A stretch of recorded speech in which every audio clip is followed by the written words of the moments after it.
Again, my call is K0QBE. It's September 1st, it's the first Wednesday of the month, and it's time for First Wednesday. First Wednesday is offered as a forum on topics of interest to amateur radio operators. It's intended to be an on-the-air exchange of ideas and opinions, all sides and all views. Everyone is invited to participate. First Wednesday is a service of the Twin Cities FM Club and the 7-6 repeater. If you have any comments on the format, purpose, or operation, please send a letter or postcard to First Wednesday, Twin City FM Club, Box 555, Minneapolis, Minnesota 55458. The views expressed on First Wednesday are those of the control operator and do not necessarily reflect those of the Twin City FM Club or any other amateur radio organization. First Wednesday will be conducted as a controlled net, with all responses being routed through the control operator. Emergency traffic will be acknowledged at any time during the net. This net begins at 8 p.m. and will end no later than 10 p.m. If there appears to be sufficient lingering interest in a given topic at 10 p.m., a continuation of that topic or a closely related topic may be considered at the next forum. As a control operator, I will introduce this month's topic and then open the forum for comments. To be recognized, please transmit 2 or 3 letters of your call. Your full call is not necessary for recognition. Once you're recognized, please give your full call and your comments or answer. The 7-6 machine has a timeout of approximately 2 minutes.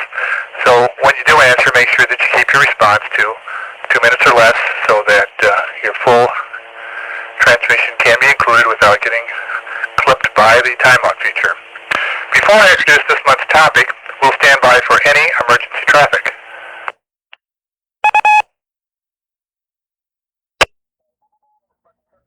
Hearing none. This month's topic is Trivia, Part 2. This evening, Mike Siegelman, K0BUD, Howard Mark, W0OZC, and me, J Bellows, K0QBE, will present a number of questions, a number of trivia items. Kind of a little trip through memory lane. Some a little older than others.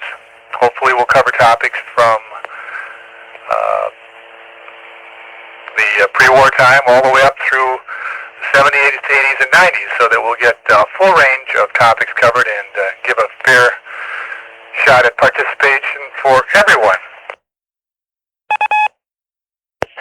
Our procedure is going to be a little bit of a round table. I'll start off and I'll ask a couple of questions and see what kind of response we have, and then I'll turn it over to Mike, K0BUD, and let him ask a couple of questions. Because of the nature of it, once the questions are opened up for answers, again, keep in mind, just send a couple of letters of your suffix, and when you're recognized, you're more than welcome to respond. Okay. If everyone's ready, let's give it a roll. I was thinking about the independent ham radio stores that we've had in the Twin City metropolitan area. Now, I can only come up with 5. I'm wondering who can come up with those 5 and maybe even add to it. Why don't you give it a try?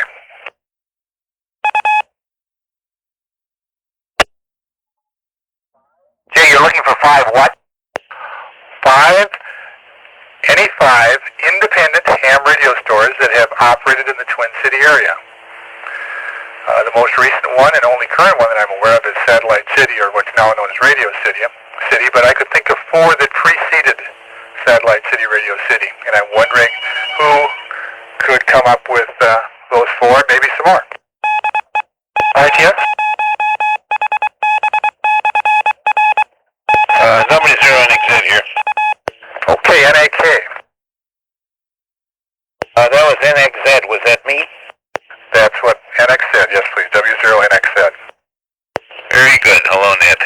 Well, there was a Hall Electric Company in St. Paul, Gopher Electronics. They had 2 locations, one where Hall was and another one on, I think, Larpenteur. And Stark Radio, a little Bond Company, Electronic Center, and, TNT. How's that? Name's Bernie, Jay. You're doing a great job. Okay, thanks, Bernie. And actually, you came up with three that I should have remembered and didn't. You came up with Hall and Gopher and TNT. I can think of one more, and I'll open it one more time. Anybody else have any other suggestions? AXK? OV. OV. Yeah, Northwest Electronics was in it for a while. And before anybody else even started, we had Jalisco here in town. What do you think of that? W0MOV. W0MOV. See, people go back a lot further than I do. I have one more in mind, and if we don't get it this time, I'll tell you what it is, what I recall, and then we'll move on to the next question. One more shot at it, guys. Okay, 0UBA. 0AXK. Okay, John, UBA, I think you were first. Did you get Mid-State in there? I think you mean Midwest, and that's what I was thinking of, was Midwest and PAL. Is that what you had in mind, John? Negative. Mid-State Communications. Dave Henderson, DKJ, over here on this side of the river. Okay, another one that I wasn't aware of. Well, great. Okay, let's move along to another question. This has to do with Lubon, one of the companies that was Lubon Company, one of the companies that was mentioned. Two of the hands that worked at Lubon Company were well-known amateurs, and this goes back a ways, and you'll know what I'm talking about because their calls were W9BP and W9TLE. Both later had zero calls. Can anybody tell me the names of W9BP and W9TLE? MOV. TO. HSR. TO, Todd. Well, we better let somebody else do it, because I worked with both of those guys, so see if somebody else knows. That's okay. If you work with both of them, that's fine. Okay, well, BP is Boyd Phelps, and TLE is Ward Jensen, who started with Ned Carmen Handyham. Okay, very good. And as long as you've got it, which one of those gentlemen used to be an editor of QST, Todd? Well, I think that was Boyd. Absolutely right. That's one that surprised me as well. I didn't realize that we had someone from the area who was an editor of QST. Michael, K0BUD. Why don't you take a couple? We had a station in there that must have called 3-4 times. AXK or AK or something like that. And I'm going to give him a chance to answer my first question. And if he can't, then we'll open up to everybody. Was that AXK or AK? What was it called? And when it goes then 0AXK, go ahead. Hey, Bob, you should be able to answer this. This is K0BUD, and this is First Wednesday. Name for me a piece of radio equipment manufactured by Zenith that became famous for shortwave listening. It changed a little bit over the years, but always maintained the same name. Bob, what was that piece of equipment called? That was the Zenith Transoceanic. Go ahead. Hey, you got it. Congratulations. That's great. Okay. Over the many years in amateur radio, and I'm sure guys like Earl, MOV, or Todd Olson, or somebody like that's going to come up with a couple I haven't heard of. But there were a lot of kits manufactured out there. A lot of radio kits manufactured that you could put together your own CW oscillators, transmitters, receivers, and I'm sure, the first one everybody's going to know right away, but the next two might be a little tougher. I'm going to ask for three. I can think of four, but I need three. I need a call. Who's got a call? Hey, Jester. All right. He's going to be jumping in on every one of these things, so we'll give him a chance now, and he can hold back a little bit, because this guy's a walking encyclopedia. Dean, good evening. Name?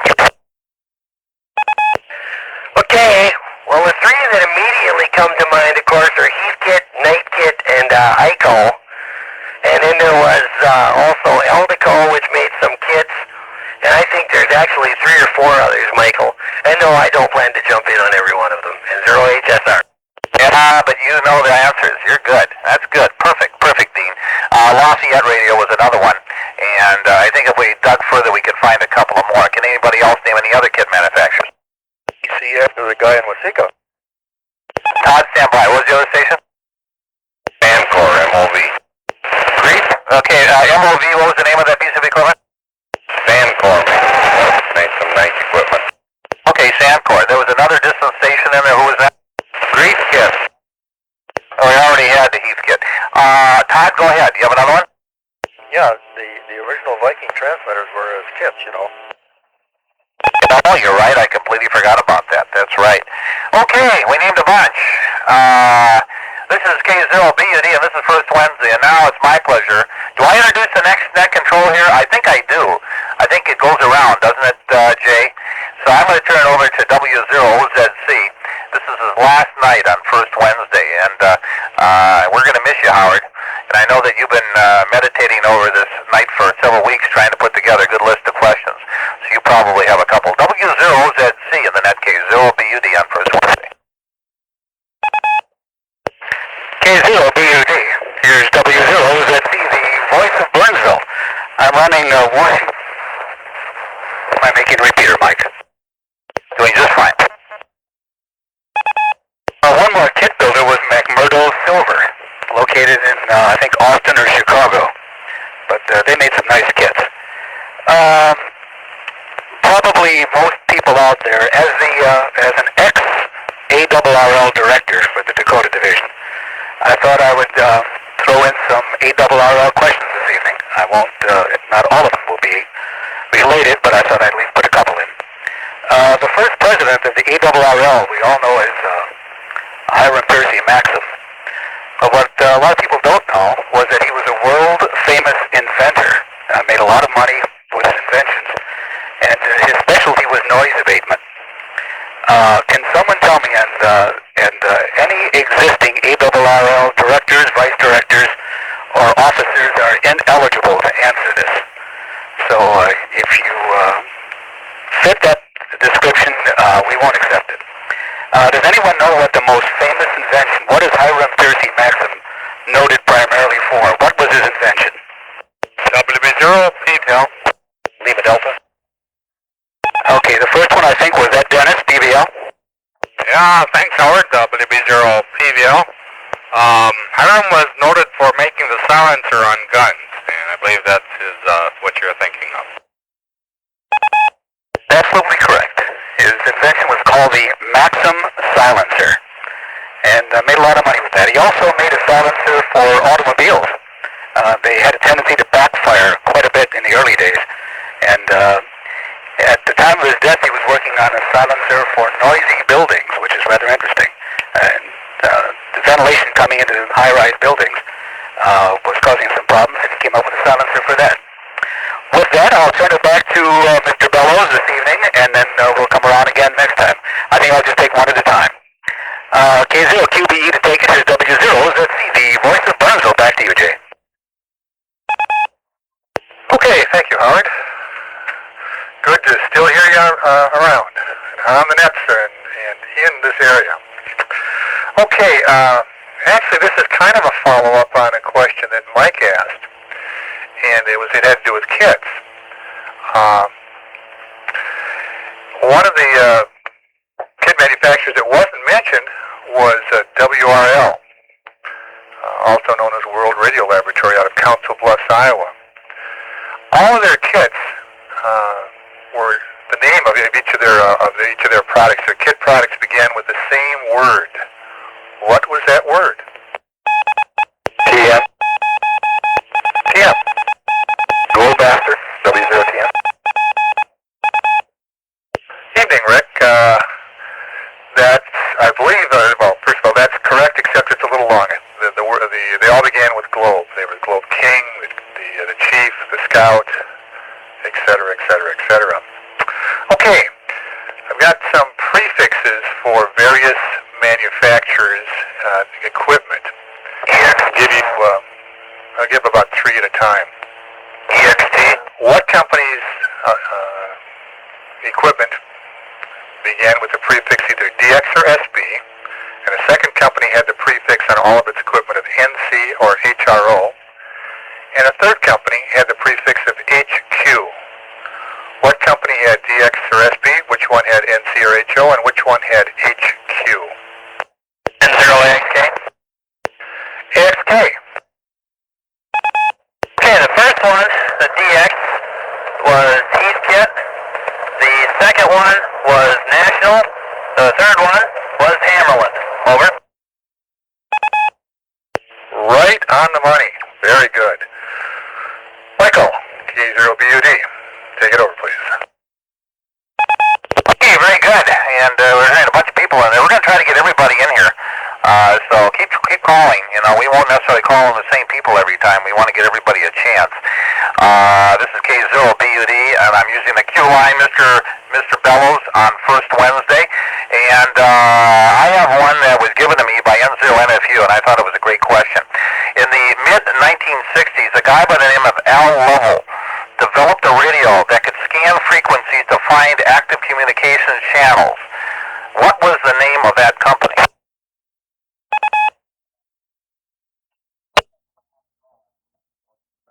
I guess I'm going to have to call on Enzo HSR because I bet you he would know. Dean? Not entirely positive, I know. Other than you are talking about the first scanners, and I've seen them, I've used them. I almost bought an old one a few years ago used. I'm not really sure that I know, Michael. Regency made some of the first scanners, but I don't believe that's the company he founded. OZC. OZC, go ahead. Take a shot at it, Mike. I believe the line was called the Bearcat, and I believe the company was called Uniden. Boy, you are close. The original name was Electra, not Uniden. That was a name that was adapted later.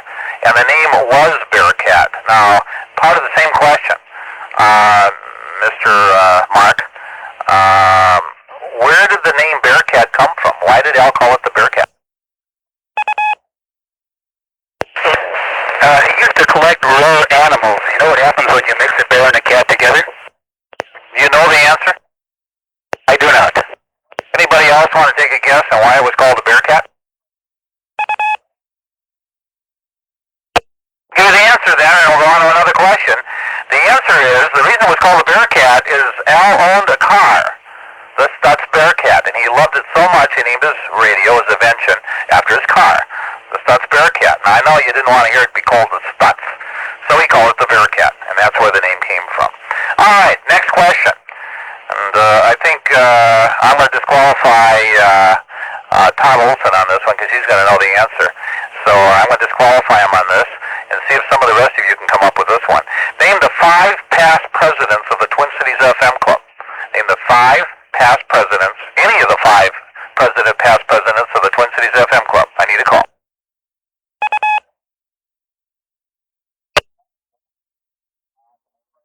All right.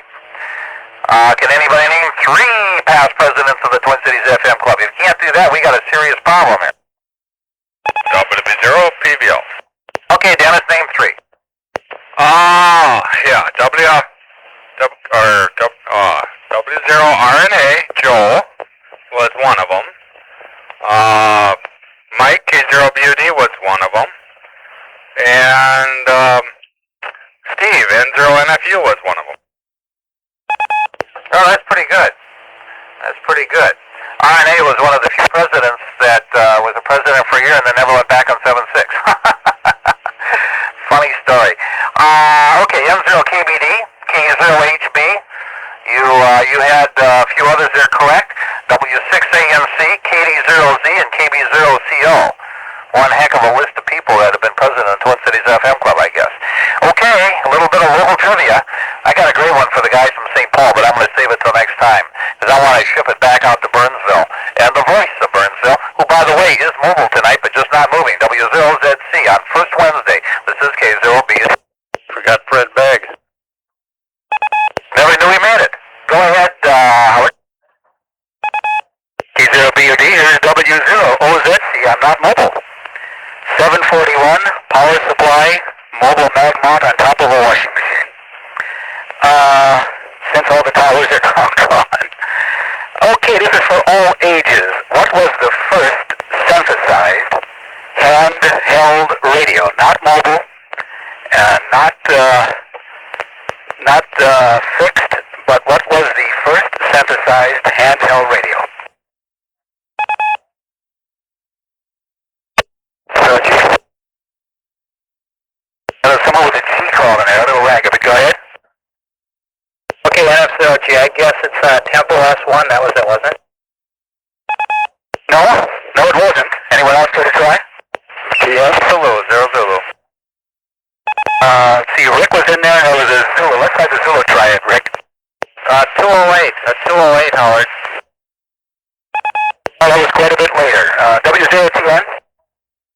Okay, well, I'll take a stab at it. J2 FT1. Oh, let's try 1 or 2 more rounds, and then I'll give you the answer. Anyone else care to take a chance? HSR. So you? Okay, just a minute, Dean. Tim, go ahead and take it. Okay, here's K0KOU. I would say it's the ICOM 2AT. Oh, close, but that's not the answer. Go ahead, Dean. Sorry, that was my guess, too. Alright, well, if you go back and check the record books, you'll find that the first synthesized handheld radio was the Wilson Sugar 1. Wilson S1. K0 QBE to take it, W0ZC. Thank you, Howard. Learn something new every night. I could have sworn it was a 2AT, but certainly do pick up information on First Wednesday. Well, okay, this is going to be another one where we disqualify league elected officials. We all know that Howard Mark, W0OZC, was the Dakota Division Director until his recent resignation. Can you name how many of the prior 6 Dakota Division Directors can you name? And can you give me the call signs? HB. HB. Go ahead, Hans. W0PAN, Larry Shima, Gar Anderson, and Todd Olson are a few. Okay, that's 3 of the 6. Anyone else care to take a stab at it?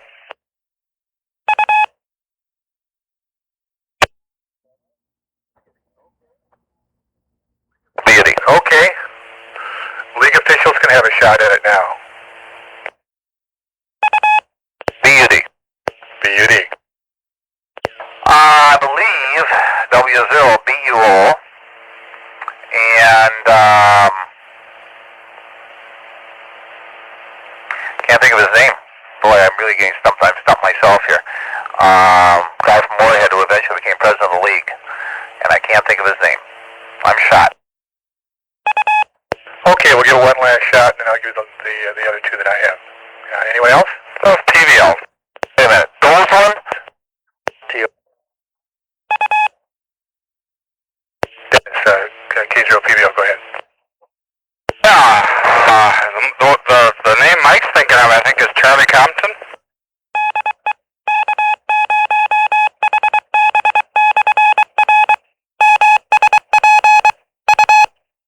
Right, W0BUO, who's 1 by 2, I can't recall, was Charlie Compton.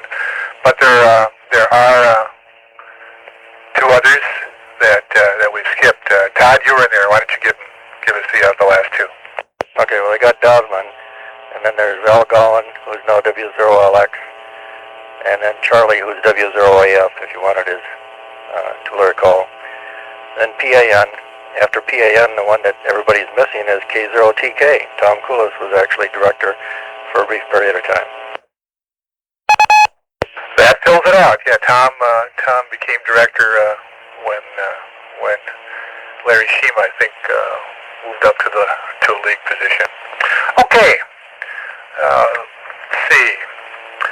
A very popular amateur antenna is a cubical quad. A couple of questions. First of all, where was it developed? And what problem were they trying to solve in developing the quad? 0AXK. Okay, XK, please take it. Okay, the cubicle quad was invented in Quito, Ecuador by the people of 80's radio, and they were trying to alleviate some high altitude voltage problems. That's exactly right. Those altitudes, you get a lot of corona discharge off the ends of the Yagi, and they were trying to avoid that, and they were able to do it with the loop. Do you happen to know the name of the person who developed the antenna?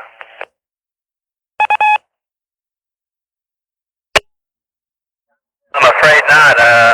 You got me there. His name is Clarence Moore, W9LX, or LZX, and that rounds it off. Okay, over to Mike, K0 or BUD. Give me the Q line. The Q line? Oh, God. You teach them, you send them to school, that's Howard's favorite line. This is First Wednesday. This is K0BUD, and I have a question, and I'm going to disqualify UBA, because I know he's going to know the answer. So I would like someone out there to be able to tell me the names of the 3 locations that the St. Paul Radio Club, any 3 locations the St. Paul Radio Club has ever been in for permanent locations that lasted at least a year or more. Who can do that? Give me a call.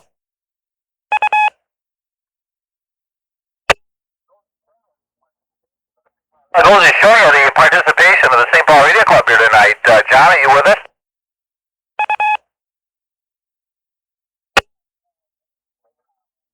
All right, go ahead, Jay. Lay it on. Okay, well, the current place is the Hamlin United Methodist Church. Prior to that, it was at the American Red Cross building down near the airport. Boy, stretching back at one point, I believe they met at Navy Island. They met at Herge's Bar. They met in the Ryan Hotel. As far back as I can remember. No, I don't think they met at the Ryan Hotel. Would you like to try to get on the hotel? Yeah, they did meet at the Ryan, probably before your and my time. But according to the one and only true historian of the St. Paul Radio Club, Bob Keene, they did meet at one point down there. But I don't know what other hotel they might have met at. You think that? I know you know the answer. Let's see if anybody else does besides you, Bernie. Anybody else know what other hotel they met at? All right, Bernie. On the straight and narrow, give it to us. Well, both Pat and I will say the Angus Hotel on Western and Selby. Okay, Bernie. Thank you. Thank you, Jay. Good job, and thank you, Bernie.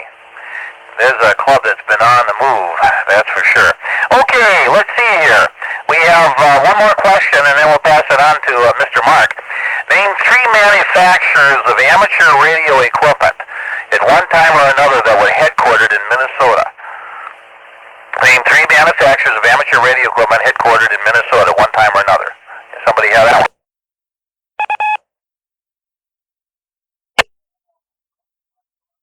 Zero MOV, Earl, do you want to take a run at that?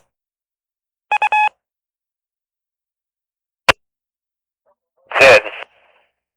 Okay, go ahead, Bernie.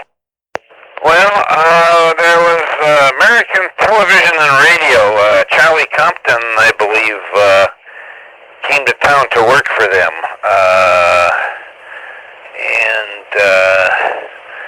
By golly, I don't know if any others. Back to net. Okay, well, I'm not going to count that. It just has to be a nationally known name. Anybody else want to take a stab at 3 nationally known name manufacturers headquartered in Minnesota that made amateur radio equipment at one time or another? Anybody else? HB? GMY?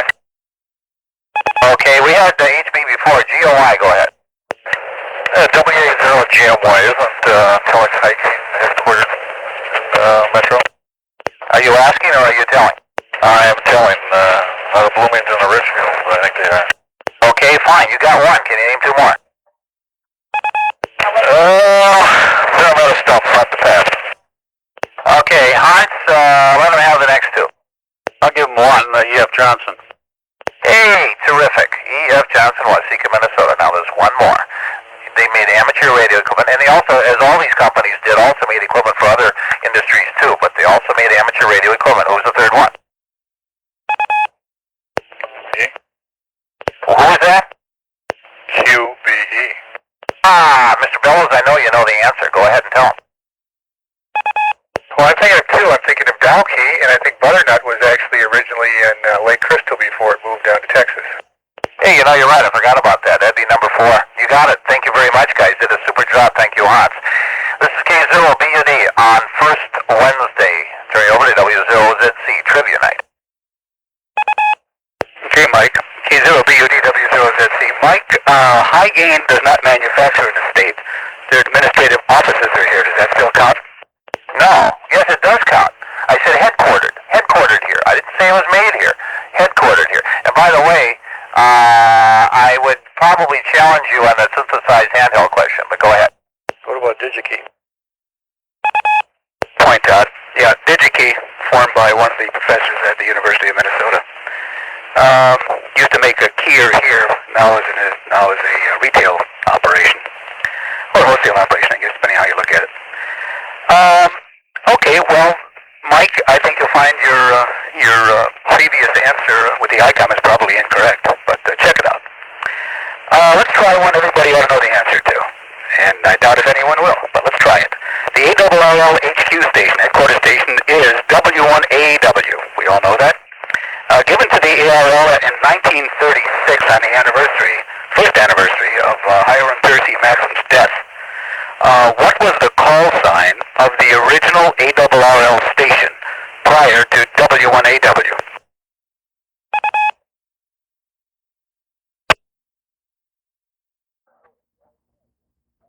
Sorry, with a guess. Okay, go ahead and try it, Dean. Was it One Hotel Mike? Pretty close, but no cigar. Anybody else want to take a shot at it? ECF. ECM, go ahead. This is K0DCF. I guess Whiskey 1 Mike Kilo. Over. Absolutely correct. Give that man a cigar and $5 silver and a box of Milky Ways. That's correct. Whiskey 1 Mike Kilo was the original ARRL HQ station. With that, to Mr. Bellows. K0QE is W0ZC. Thank you, Howard. Well, okay, I thought we'd try and ask a couple of questions about call signs, some fairly well-known call signs. So you may want to, I'm going to give you about 4 at a crack. So you may want to write them down. Now, we all know, everybody knows who K0BUD is. But I've got another one for you, W1BUD.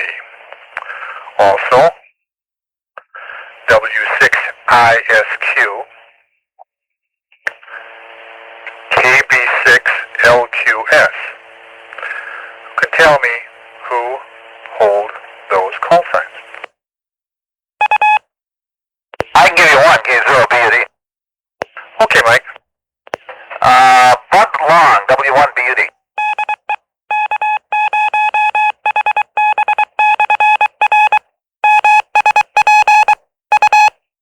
Right. A.L. Budlong was a long time editor of QST. How about W6ISQ or KB6LQS, both of whom are still active hands? K0AD. K0AD. Yeah, I got one of them. ISQ was, last name was Troster. I believe it was John Troster. He wrote the cartoons in QST, I believe. Go ahead. Yeah, actually, W6ISQ is John Troster, and he wrote humor articles. I may ask some question about the longtime cartoonist in QST later on. Okay, what about KB6LQS?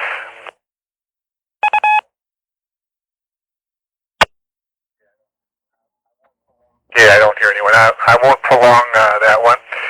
That's Dick Rutan. He was the pilot of the Voyager aircraft that went nonstop around the world. One of the pilots with Gene Yeager. He's a ham operator and actually used the call sign and amateur radio during the course of that trip. Okay, another question. This one with a little bit of a political bent. Name a ham who was a presidential candidate. Now a different person who was a ham who was a vice presidential candidate, and a third person who was a ham who was the son of a president. TNL. TNL. Full call, please.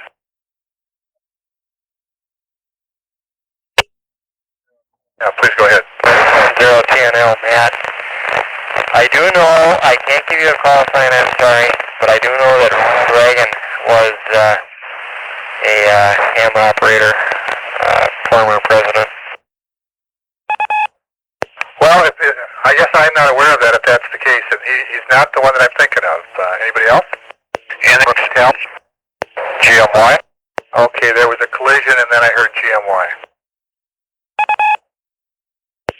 GMY, Barry Goldwater? Right, Barry Goldwater, K7 UGA, was the Republican candidate for president in 1964. And, okay, what about the vice presidential candidate? And I'll tell you that this happened last year, 1992. And then the person who was the son of a U.S. president. NXZ. NXZ. Okay, don't know the vice president, but the son of the president, Herbert Hoover Jr., I think it was W6Z something, a long time ago. Go ahead. That's right, Herbert Hoover Jr., W6ZH, and he was in fact the president of the league from 1960 from the American Radio Relay League from 1962 to 1966. The last one's kind of obscure, but everybody's favorite. W2NSD actually was a minor party candidate for the vice presidency in several eastern states last year. Okay, I believe it now goes over to Mr. Siegelman, K0, BUD.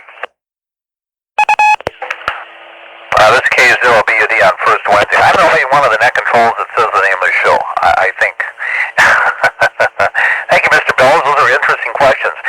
Okay, this is a quasi-amateur radio question. It's really more radio. There's a company called Link that manufactured two pieces of equipment that was most important to the U.S. during the Second World War. Again, the company name was Link. They made two famous pieces of equipment that became most important during World War II. One was radio and one was non-radio. Can anybody tell me what those pieces of equipment were? Yes? Rick. Boy, I thought one of those was virtually a giveaway. Go ahead, Rick. Well, being a pilot, I'll just get half of it, which is the Link trainer. Okay, would you like to take a guess on the radio? No. Okay, anybody else want to guess? Well, you got it right. The Link trainer was a mock-up body of a cockpit, and it's still used. You train pilots on it, and you sit inside it, and you pull the canopy up, and you've got all the controls of whatever plane it is you're flying in front of you, and you go ahead and fly that baby. And it reacts to all your controls just like you're really up in the air. Okay, and the other piece of equipment they made, maybe a little more obscure too, was an FM radio for tanks called the Link FM radio, and it was used in tanks. And the reason they used FM in tanks because these machines generated so much static noise you couldn't hear them on AM. So those guys communicated by FM, the Link FM radio. All right, very good. I'm going to take a couple of quickies here. What was the original location of the 7.6 repeater, number 1, and who owned it, number 2? The original location of 7.6 and who owned it?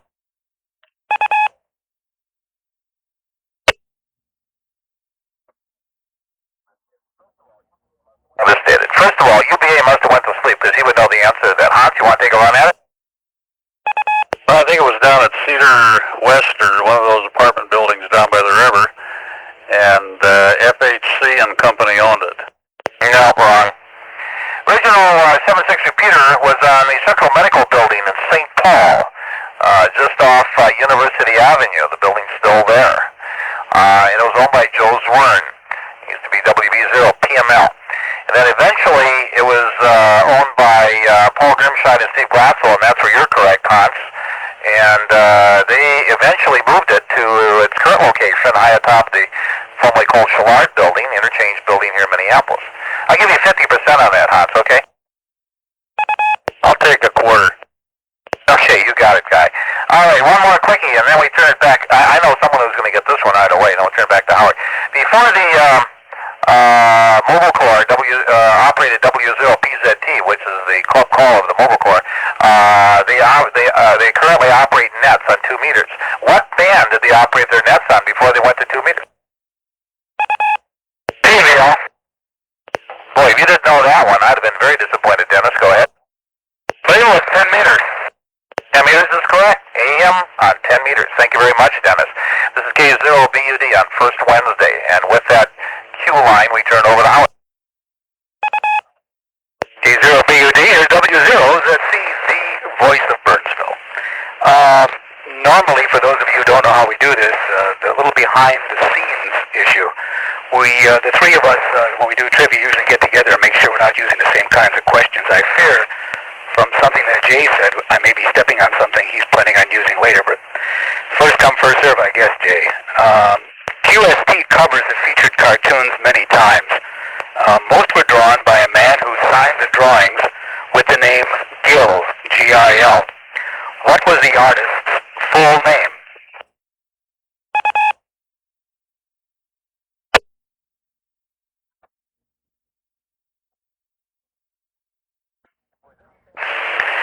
Was this the same question you were planning on using, Jay? Yeah, actually it was. Right, what's the answer?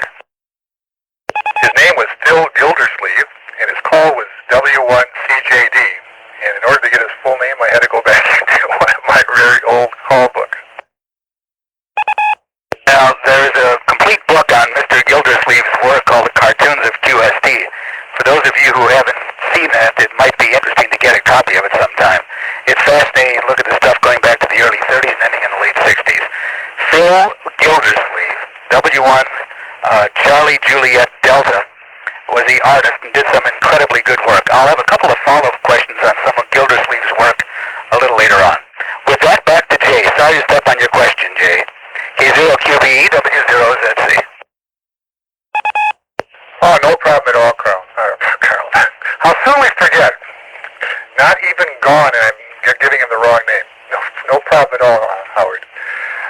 Actually, what brought the question to mind, the reason I started to look at it was I was flipping through some old QSTs, and I saw some of the fantastic Field Day cartoon covers that Gil used to do for QST back in the 50s and 60s. I'm not sure exactly when he stopped, but just excellent, excellent work. Okay, I've got one that I'm going to give in the second hour that is a special question as far as I'm concerned. It's one that's I think tough enough so that the first person to give me an answer is going to get an official St. Paul Radio Club coffee mug. But let's move on to the present. We're all familiar with FM, SSB, CW, Packet, Amtor, etc. But in the late 70s, NBVM, I'll give you those phonetically, November, Bravo, Victor, Mike, was touted as the mode of the future.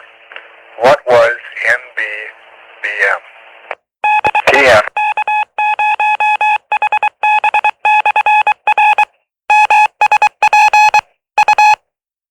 Well, Rick, I would have been surprised if you didn't know this one. Why don't you tell us what it is and what the concept was, if you can. W0TM. The acronym stands for Narrowband Voice Modulation, and basically it works by the transmitting station removing some of the audio frequencies in the middle of the normal audio frequency range and transmitting those, and the receiving station then expands that. Correct. I think it was partially also based upon the concept that most of the information or the intelligence in speech comes from the consonants and not from the vowels, and that the frequencies somewhat vary with the consonants. So that was the concept. It was pushed for quite a while, and just it died with a whimper rather than a bang. Never really went anywhere. Okay, here are some DX prefixes no longer in use. What country or place do they represent?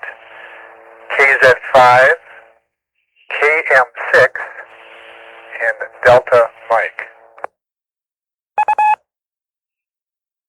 GMY. GMY. KZ5 was the canal zone. What were the other two again? KM6? King Mike 6. I would say that's the Marshall Island. And what's the third one? Delta Mike. I was guessing that was going to be Germany, but I'm not sure.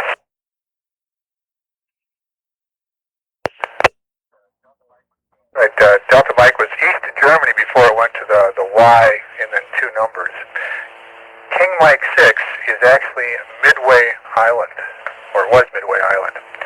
Okay, as I turn this over to K0BUD, I have a question for him. Which well-known local amateur, originally from Otter Tail County, held a conditional class license in 1970 and lived in New Brighton, Minnesota? To the name K0BUD ring a familiar note. Thank you very much, Jay. Those bring back memories. Yep, that was me. I did live in New Brighton, and I had a dipole strung across two roofs of two apartment buildings in order to get up high enough. Thanks, your character. Thank you very much. This is K0BUD on First Wednesday. I want a ham who hasn't been licensed more than 2 years. I want somebody to come forward here. Who hasn't been licensed more than 2 years? I've only got one, a little over one, and 0 TNL. Okay, quickly, Matt. Originally, novices could hold a license for how long? When they originally had novice licenses, do you know the answer to that? Original novice license, 10 years? No. I'm not talking about today. I'm just talking about originally when the novice license was first created back in the 50s. I just want to see how much some of the current guys know about the old days. And this is pretty common. Originally, they could only hold it for how long? Want to try again? Sure, let's try 2 years. You're getting better. It's 1 year. 1 year. Okay, thank you very much, Matt. Anybody else want to answer this question? Anybody can answer it. The first novice licenses were good for 1 year. What was the maximum power that a novice could run in those days? Do I have somebody? Lima Delta. Lima Delta. Thank you, KG5LD. Very nice. 751, no BFO, CW only. Yeah, give me the power again. You were very noisy. 75 watts. That's right, crystal only. You're absolutely right. And as long as you have some knowledge of that, why don't you tell us what bands could they use on phone? What bands could they use on phone? I'm trying to say they could use 2 meters, but I'm not sure. You're absolutely correct. The only band they could use phone on was 2 meters AM. And last but not least, what low bands could they use CW on? Kilowatts? No. I'm letting LD answer that question. 840 and 15. That's absolutely correct. Congratulations. A good series of questions, and I congratulate you on answering all of them. I'm going to ask one more quickie. There was a piece of equipment back in the 40s and 50s called the Meissner signal shifter. Somebody tell me, what was it?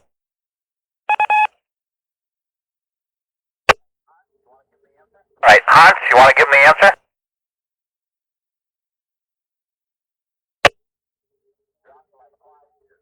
Dropping like flies here. Anybody? Tell me, what was the Meissner signal shifter? Yankee DCF. Wait a minute, Yankee station? This is W0YFZ. It was a VFO, a variable frequency oscillator. Absolutely correct. That is absolutely correct. Dean, did you have something? Just additional on your question regarding the novice stuff by way of clarification. They were allowed to run 75 watts, but that was not to the antenna. It was 75 watts input power to the final stage, which meant there was no way in hell, given the vintage of those transmitters, that you could get more than about 55 or 50 watts out. But they were allowed 75 watts input power, and there is a difference. Thank you very much. And congratulations on the answer to the VFO. A lot of people don't know what the Meisner signal shifter was, but that's exactly what it was. Thank you. This is K0BUD on First Wednesday, and turn it over to W0ZC. K0BUD, W0ZC, the voice of Burnsville. We talked a little bit about Gildersleeve's work. Now, for those of you who have been reading QST for a number of years, most times, or almost every year, Gildersleeve had a cartoon appearing on the cover of QST right around Field Day. And we've probably all seen those at one time or another. What's the name of the fictitious, that is the cartoon, amateur radio club that appears in QST around Field Day? Is it Hotel?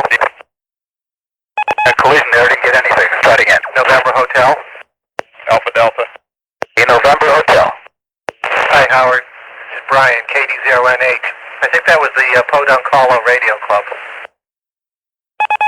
Absolutely correct. Podunk Hollow Radio Club. While we're talking about Gil, you probably have to be older than 35 or 40 to remember this, so some of the older guys can perk their ears up. In the Gil cartoons, there appeared a very hard-working employee of a never-seen, obviously wealthy ham. The voice always appeared kind of off-stage or off the frame of the cartoon. Now, what was the employee's position relative to the ham, and what was his name? Alpha Golf.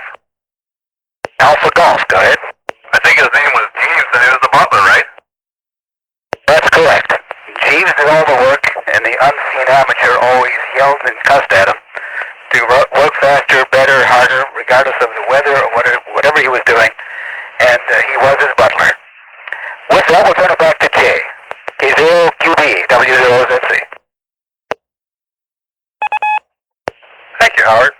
Boy, some of these questions do bring back memories. A question about the novice class license and the one-year period brings back a painful memory. The fact that the only time that I haven't been licensed since 1957 was the period between the expiration of my novice license and the then hurdle of getting over the 13 word per minute exam. Something that doesn't seem like much now, but it was a huge hurdle at that time. Anyhow, I mentioned Mike mentioned the conditional class license before. Who can tell me what the conditional class license was?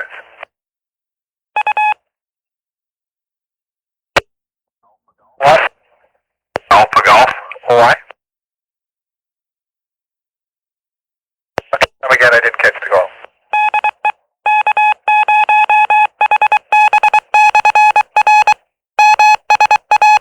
Alpha Golf.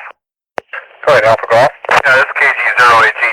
I think what it was that back in the days, you used to have to take your exams at an FCC office, and some of us couldn't travel from North Dakota down to Chicago to take the test. So I think there was, you were allowed to take the general class test in front of some licensed amateurs, and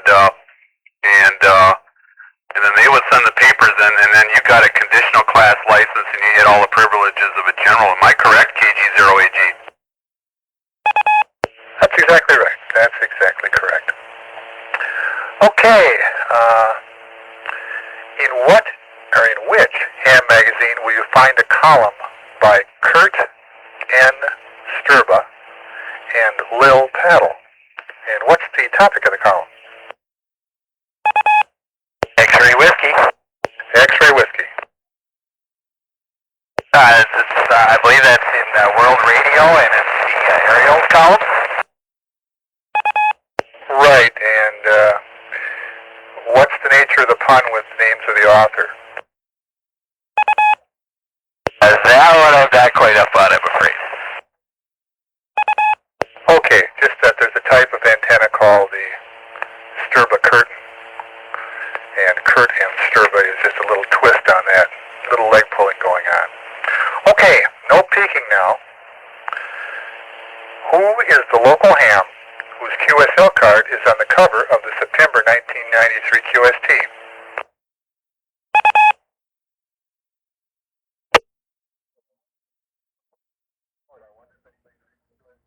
but I wonder if anybody's reading QST. One more shot at it, guys.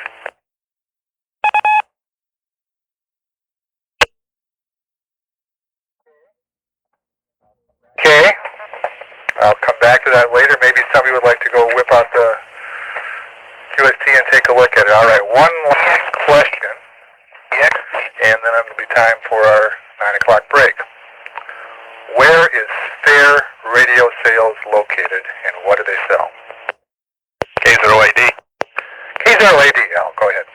I believe they're in Lima, Ohio. Been there a few times. I think they're a surplus outfit. Absolutely correct, absolutely correct. I can remember getting a catalog and drooling over it at least quarterly. Stuff that weighed, I think it all weighed about 300 pounds. Okay, it's 9 o'clock and it's time for a little announcement, or for an announcement from AA0U, Zach, president of the Twin City FM Club. Zach, please take it. Yeah, thanks, Jay. This is Zach, AA0U. Just want to remind all you folks that First Wednesday is brought to you courtesy of the 7-6 repeater in the Twin City FM Club. My chance to get a little plug in here. If you need more information about the club, just drop a line to P.O. Box 580555, Minneapolis 55458, or else call our hotline at 535-0637. We'll get a nice packet out to you. I want to remind all of you our next meeting of the club is going to be on Tuesday, September 21st, 7:30 in the evening at the Golden Valley Public Safety Building. Why don't you come a little early at 7 o'clock? We'll have coffee and goodies on, and get a chance to eyeball a few of the folks you've been talking with on the repeater. Going to have a nice program. Steve in 0NFU will be giving a good program on shortwave listening. I understand it's outstanding, and I'm really looking forward to it myself. Also, coming up very quickly on October 30th, Hamfest, Minnesota, the big one. It's going to have it at the St. Paul Civic Center. And tickets are available right now at many of the local electronic outlets. So look for those. Again, that's October 30th, St. Paul Civic Center, main arena. It's going to be great. That's really it. I want to thank you for the time. Turn it back to net control. And this is AA0U, and this is First Wednesday.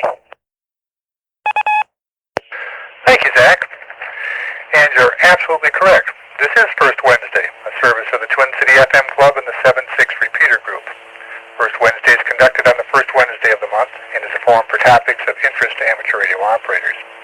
Should mention, if you have a topic that you think might be of interest, why don't you give either Mike, K0BUD, a call, not tonight but at some other time, or give me, K0QBE, a call, and we'll look into putting it on the list and trying to add it to the topics that we're going to be looking at over the course of the year.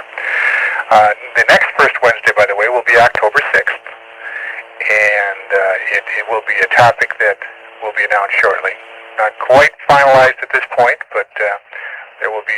We'll let you know both on the Saturday Swap Shop, and I'm sure also on the Sunday evening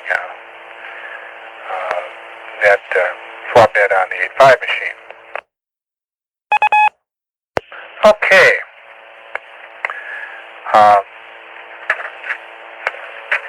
I'd like to ask a couple more questions. Well, let's go back to ham magazines. QST, let's start out with QST, CQ, and 73. Can someone give me the year in which QST was first published, the year in which CQ was first published, and the year in which 73 was first published? Give you a couple years either way.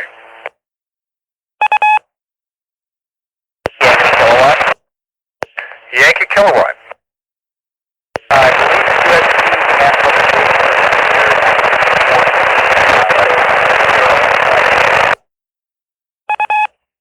You're awfully noisy. I get 1940, but I didn't get the last number of the year.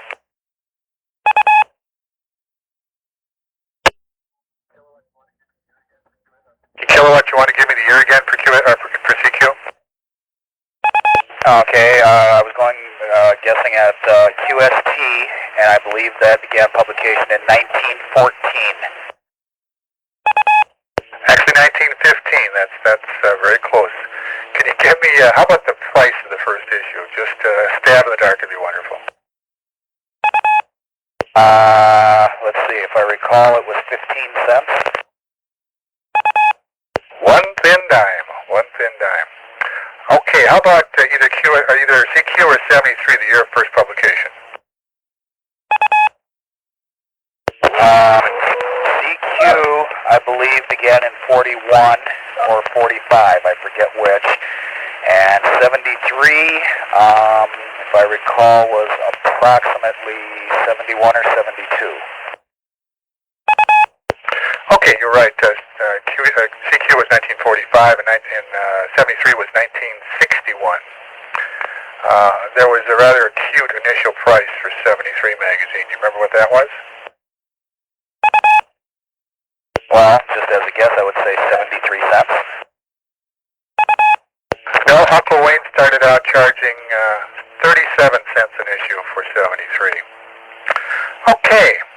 I'm going to give you a couple of manufacturers, three manufacturers, and ask you, these are manufacturers of old products that were used by hams, and ask you what the particular product was.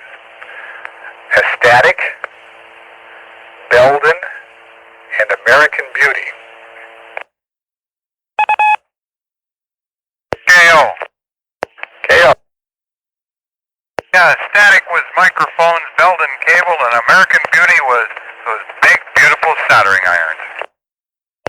Absolutely correct in all three counts, and as far as American Beauty is concerned, I still have a couple of scars to prove it.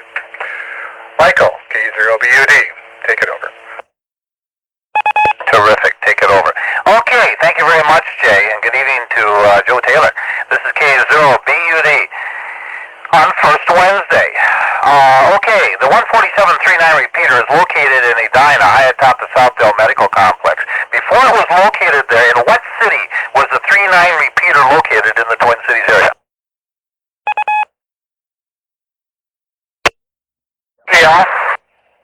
PVL, go ahead. I believe it was in Fridley, Mike, on top of the water tower or whatever it is, Fridley. That's where the 39 receiver site was. And Dave was the owner. And what was his call? EYP, I think is his caller. And what else do I need to tell you before you ask me the question? K0BUD, WB0PVL. Well, you're about 75% right on all your answers. It was owned by four people, Raleigh, Bob, and Dave, and I can't remember the name of the fourth guy. It was located in Columbia Heights, which is next to Fridley, and that's very good. So we'll give you about 3/4 of a correct answer on that, Dennis. You're just about right on. Good job. Most people, I would think more people would remember that than just you here tonight. Very good, and I appreciate that answer. Okay, the guy who created World Radio Labs in Council Bluffs, Iowa, was Leo Myerson. Can somebody give me his call? EXT. Besides EXT.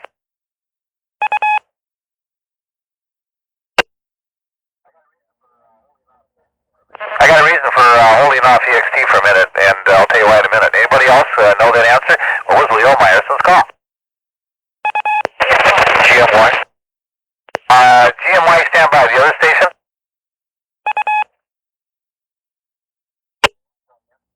Another station in there. You want to try it again? Negative copy. GMY, go ahead. Go. GMY, somebody's giving you a bad time. Want to try it one more time? It's Whiskey Zero Golf, Oscar Foxtrot. Oh gosh, that's real close. W0GFQ. W0GFQ. Thanks for the good try, though. I appreciate it. Okay, Walter, KB0EXT. He had the pleasure of meeting Leo Myerson recently and has seen the Leo Myerson Museum. Walter, what was the name of the line of antennas that Leo Myerson created? And the name, although long ago sold by Myerson, is still around. What was the name of that line, Walter? This is KB0EXT, and it's iGain.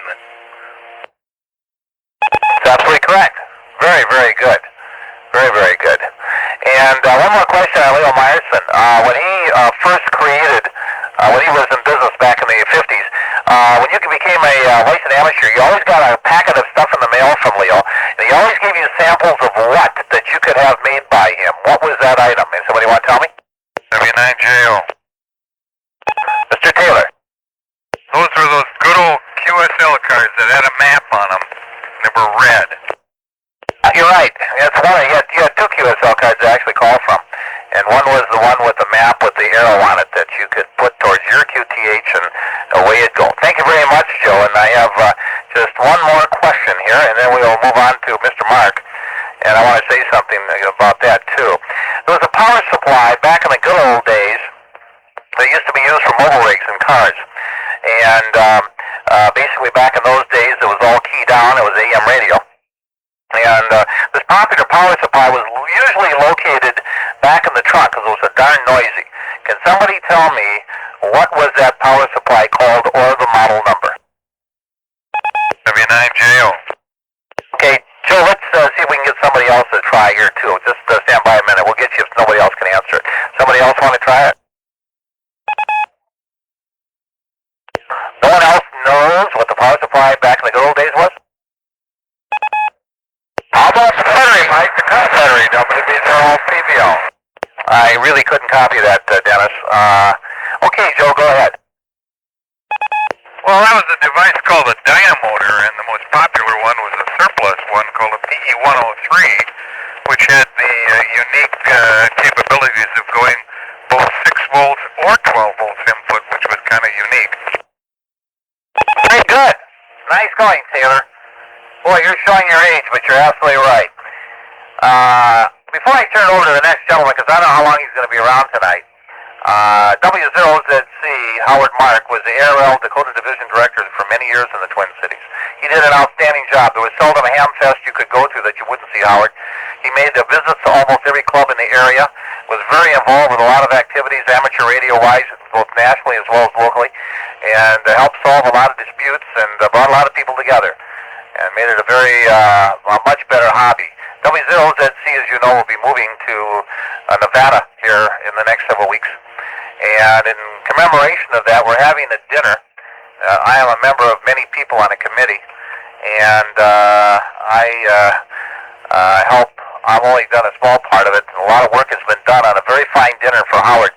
It's a salute and a goodbye to Howard Mark dinner, and it will be on September the 10th. That's a week from this Friday night at Jack's Restaurant, 1928 University Avenue Northeast in Northeast Minneapolis, where you know they're known for their good food. Anyway, if you'd like to say goodbye to Howard and Margie formally and come to the dinner and enjoy a choice of top sirloin or chicken breast, a complete meal with all the salads and all the extras, including dessert, tip and tax included, we invite you to join us. And you can join us by just dropping a note to John Shepner, and in that note you have to include a check for $20 per meal, and send it to John Shepner, SCHOEPPNER, at 4028 Upper 69th Street, Southeast, 4028 Upper 69th Street East. That's John Shepner, 4028 Upper 69th Street East, Inver Grove Heights. That's Inver Grove Heights, 55075. And for more information, you can also call John at 455-8613. It's a chance to say goodbye to a good friend to our hobby, and also a chance to shake his hand and wish him well. Hope you can make it.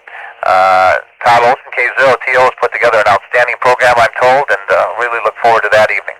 Once again, you can call John with any questions at 455-8613 for the September 10th salute to Howard Mark. And now here he is, humble but neat, and certainly a man of many words. W0ZC, K0BUD on First Wednesday. K0BUD, W0ZC. It's the first I've heard of this, Mike. I wonder if I can be there. Thank you very much. I'd like to try one for all ages. Probably going to be something remembered by some of the older amateurs, however. But prior to digital technology, many of us owned digital clocks. The clocks were little motor-driven affairs with a series of numeric wheels, decade wheels, that would just snap over as the hours passed. The most popular radio was a mechanical clock that displayed 24-hour time, and it was called the time meter. That's T-Y-M-E-T-E-R, a meter that measures time. And I still have one here. I've converted one to digital, electronic digital, by taking the mechanical movement out of it.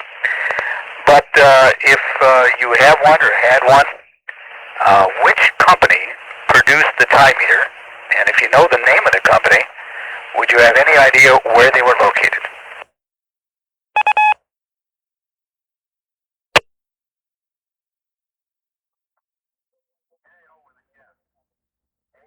J.O. with a guess. Anybody want to take a shot at the name of the company that produced the time meter digital clock? And if you get that part right, see if you can figure out where they were located.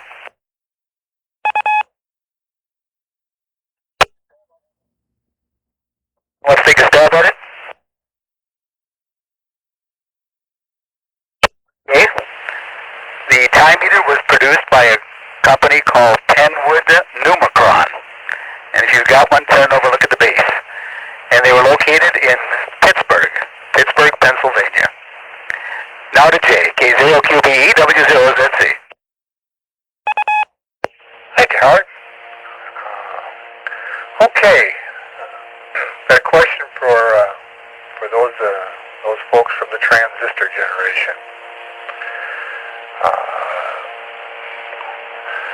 There was a transmitting tube called the 807. It also had a completely different meaning. It was usually referred to as a cool 807. What's a cool 807?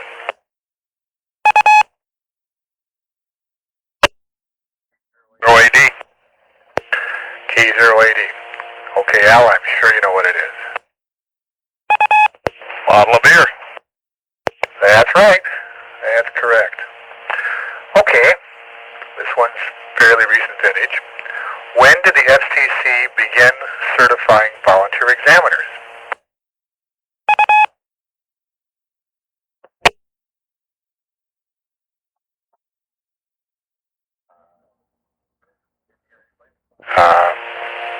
Didn't hear anybody. Well, one more shot at it. When did the FCC begin certifying volunteer examiners? K0HP. Okay, Hans. Please take it. How about a trick answer? I don't think the FCC does. They certify the coordinators, and I haven't got a clue when that started. Okay, it really wasn't meant to be a trick answer. It was the certification process for examiners through the coordinators, you're absolutely correct, began in 1984. Well, I looked all over the place to try and find some good OZC questions, but I couldn't find any. Going back to the question about manufacturers of ham gear, I did recall a manufacturer with the name Bud, B-U-D. Does anybody recall what that company manufactured? And it goes back into the 50s and 60s. NXN. NXN. So they made boxes and chassis, whatever the plural of chassis is, and they come blank and you drill your own holes, etc.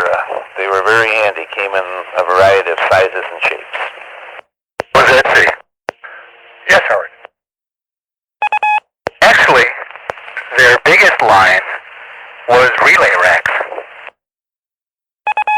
That's right. My recollection is that they made cabinets, beautiful cabinets, wonderful chassis, and probably the finest relay racks around. Okay, with that, it's K0QBE, K0BUD, please take it. Boy, professional, please take it. You character. All right, that's good. You had some good questions, especially that butt question. This is K0BUD. On first Wednesday. Okay, let's see. What Twin City Radio Club used to meet at the St. Paul Waterworks building? What Twin City Amateur Radio Club used to meet at the St. Paul Waterworks building?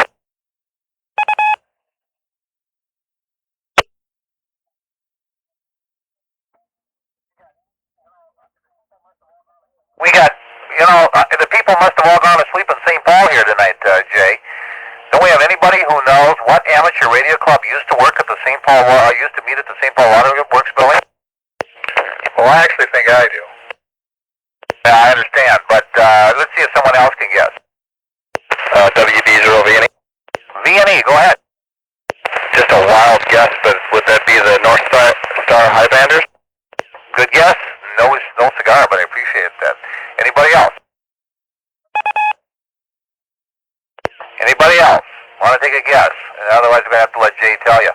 What club used to meet at the St. Paul Waterworks building? Inexit. Well, I know you know the answer. So you go ahead with it, Bernie. Okay, there was the St. Paul Mobile Emergency Corps. I may have got the name wrong. W0REA. And we built our own transmitter and used the stepping whistle relay. And that was on 10 meters, and that's worked real good. Thank you very much. Very good, Bernie. I was going to ask 2 more questions. He answered them all with one answer. Thank you.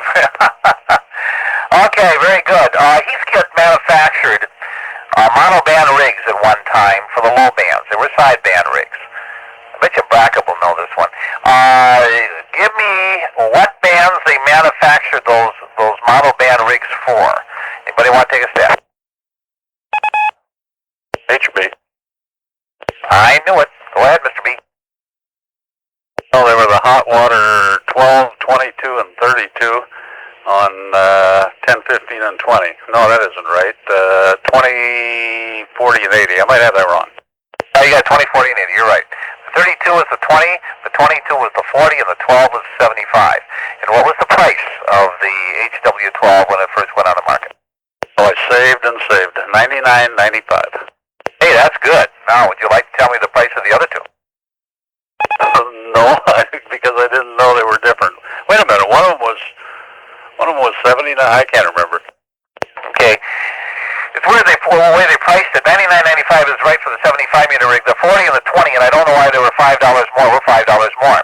And so they were $104.95. Never quite understood why they did it that way, but that's correct. Very good. I gave this answer on the net a couple weeks ago. See if anybody remembers. What was the name of the first transistorized low-band transceiver? What was the name of the transistorized low-band transceiver? It had 2 final tubes, but it still was, the rest of it was all transistorized. Anybody want to give me? Actually, there's 2 brands. They made 2 different rigs, one right before the other. Anybody know? Yeah. What's that called? KZ0S? KZ0S. Good evening, Mr. Moore. Lay it on us. That's the SC33 and 34? Right, exactly. What was the difference between the 2? I don't remember. I've seen one have one more band. Okay, one was a tri-bander and the other was a 4-bander. The SB34 had 4 bands, the SB33 had 3 bands, and the SBE34 was all self-contained with, no, I was going to say with power supply, but I don't think it was. I think you had to go out and buy one. Anyway, regardless, but you're correct. One was a 3-bander, one was a 4-bander. It had 2 final tubes and 1 driver, by the way. Covered, the SB34 covered 75 through 15. It also made an amplifier for it, ran 750 watts, the SBE21A amplifier. And the name of the company who made it was Sideband Electronics. Now, can anybody tell me who bought out Sideband Electronics?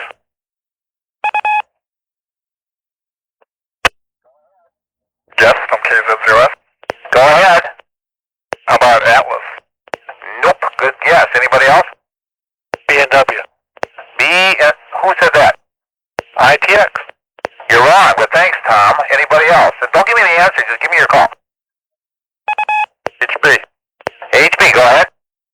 I'm going to say World Radio or Swan. I forget which. No, neither one. Raytheon bought out the Sideband Electronics, and eventually, unfortunately, like everything else, folded the line. Bought it and dumped it.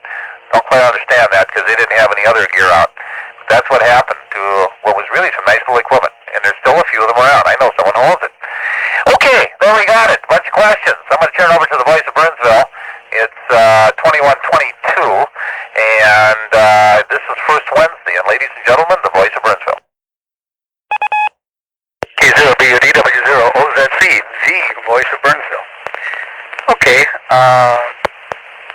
well, we can go with either question for those that were born in 1943 or before, or one for all ages. Let's try the ancient one first, and we'll pick up the other one next time around. During the 1940s and 50s, this is for those of you who are 50 or older, during the 1940s and 50s, a company located in Erie, Pennsylvania, was well known for their complete line of crystal holders. Now, who were they? And to give you a hint, it's not International Crystal. V&A? V&A? Yeah, WB0VNE. Was it failing? I think you have the right, I think you got the right company in the wrong pronunciation. It's actually Bliley. It was spelled B-L-I-L-E-Y. And it was Bliley, and I think that's what you meant, isn't it?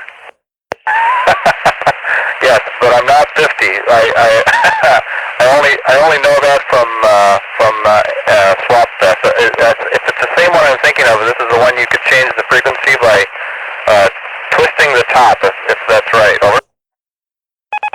Yeah, they made a series of those kinds of things. The classic 34, and then they had one that you could tweak the crystal a bit by putting pressure on it. And the company's name is Bliley, B-L-I-L-E-Y. And I don't believe they exist anymore like so many other companies, but I think that's worth 100%. K0QBEW0, let's see. Okay, thank you, Howard. This is K0QBE. Okay, here's the question that I'll give a official St. Paul Radio Club coffee mug to the first successful answerer. In 1963, the governor of Minnesota issued a proclamation.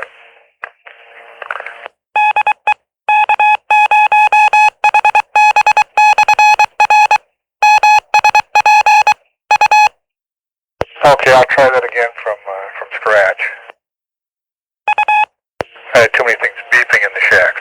In 1963, the governor of Minnesota issued a proclamation on March 13, 1963, that made June 17th through the 23rd Amateur Radio Week. The governor of Minnesota also issued a second identical proclamation on April 26th of 63. The only difference between the two proclamations was the name of the governor. So this is a year in which we had two different governors, one in March and one in April. Either give me the names of the governors, or tell me why Minnesota had two different governors in 1963.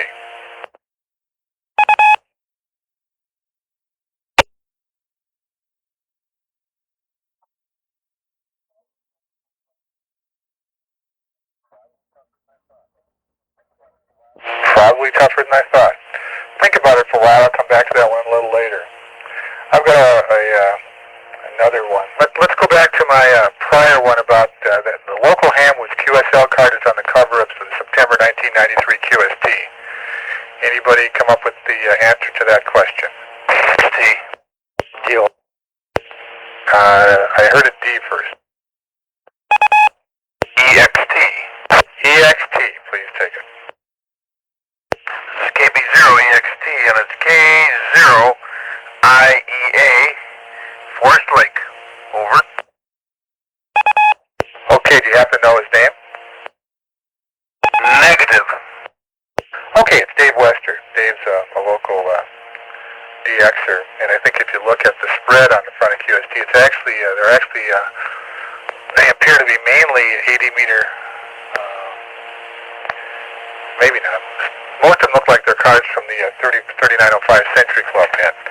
In any event, okay, let's go on to another one. In 1963, a guy by the name of Fred Huntley of the Anti-Communist Amateur Radio Network petitioned the FCC to have amateurs transmit a certain song at the beginning and end of each day's transmission. What was the song?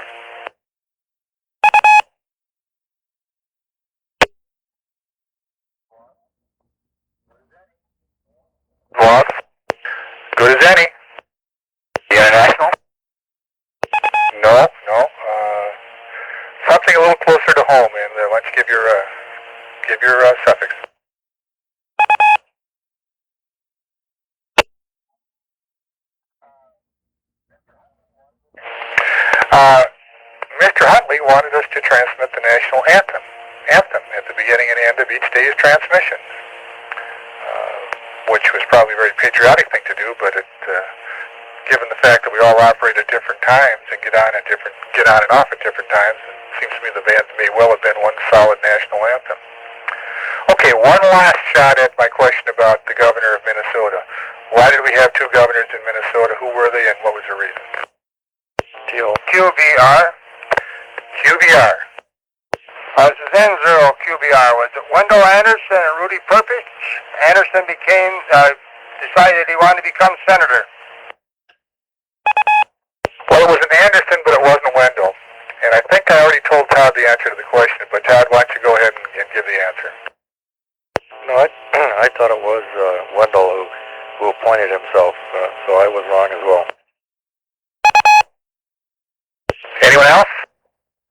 I was going to say Orville Freeman went on to be the Secretary of Agriculture, but I think I'm wrong. Obviously, Elmer Anderson is mixed up in it somehow. Right, Orville went on in 1960. It was Elmer Anderson and it was Carl Rollbach. It was it was 1960. The 1962 election was the great Minnesota landslide. It was decided by 80-some votes. Ended up going to the Supreme Court, and they decided that Elmer Anderson did not, in fact, win. That Carl Rollbach did. So it was that year we had proclamations by Elmer Anderson and Carl Rollbach, and the second one happened after the court asked Mr. Anderson to find another job and put everybody's friend Carl Rollbach in the governor's office. I know I sound like Tommy Smothers when I say take it, so I won't say take it anymore. I will turn it over to K0BUD. Okay, very good. This is First Wednesday, and this is K0BUD. Political trivia mixed in with amateur radio trivia. Boy, we're doing everything here tonight. And that would be kind of interesting to do another trivia night on other subjects, too. Thank you, Jay. Tell me, Mr. Mark. Mr. Mark, are you listening to this one? Indeed. Okay. Tell me the name of the broadcast organization that maintains the largest network of radio monitoring stations in the world and covers the entire spectrum with professional paid listeners. Interesting question. This is W0. Let's see. Before you got to the last sentence, I thought it might be Air Inc., which carries a network of communications radios, I believe almost worldwide, certainly in the United States. But the last part of that really got me a little confused. It probably is the federal government, and NSA perhaps, or something along that line, that monitors all frequencies and carries translators and so forth and so on. Well, nice try. The BBC, believe it or not. I want to thank Enzo NFU very much for that question. That's a good question. And if you stop to think about it, what they have to monitor all over Europe and that part of the hemisphere, you could understand it. Hard to believe they have more than we do, but I guess they do. Okay, thank you very much, Howard, for that try. Okay, name this one. The oldest ham fest in the state of Minnesota.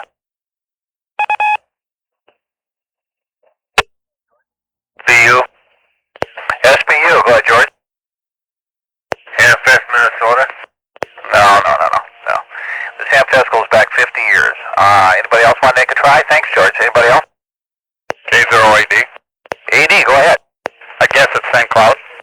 That's correct. St. Cloud is the oldest Hamfest in Minnesota. Thank you very much for that, Al. Okay, let's see here. Name a beam manufactured in Oklahoma, no longer manufactured, however, but it originally was made in Oklahoma, and you could cover 3 bands, a tri-bander, for less than $50. What's the name of that company that used to make that beam?